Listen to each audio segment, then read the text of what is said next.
Tingnan nyo to. Documentation example.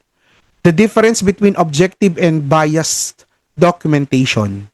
Diba? The first example shows the correct approach. Tingnan mo, the client reports sharp pain rated 8 of 10. Ano masasabi nyo dito sa statement na to? Di ba factual siya? Based sa patient's own report and free of judgment. Di ba? So it communicates exactly what the nurse assessed and provides clear information that the next provider can act on.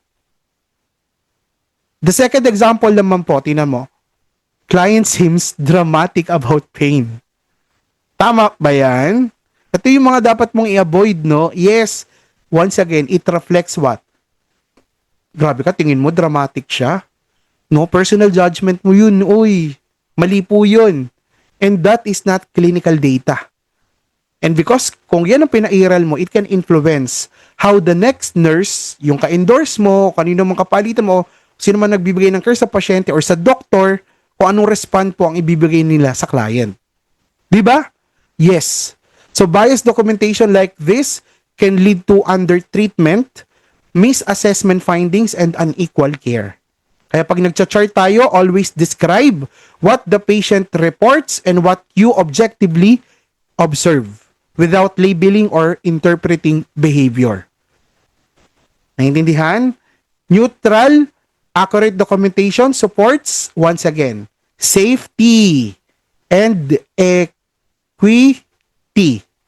Equitable care. Iba yung equality, ha? Iba yun, ha? Yes. Actually, I'm about to end. So this is your NCLEX RN 2026 takeaways. Assess without bias. Ako, madali lang sa inyo to. At least napag-usapan na natin. Intervene fairly. Communicate inclusively.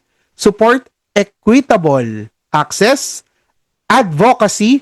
Bias-aware clinical judgment. Sabi dito, these principles also reflect real-world standards for safe nursing practice. So in practice, ganito rin po tayo.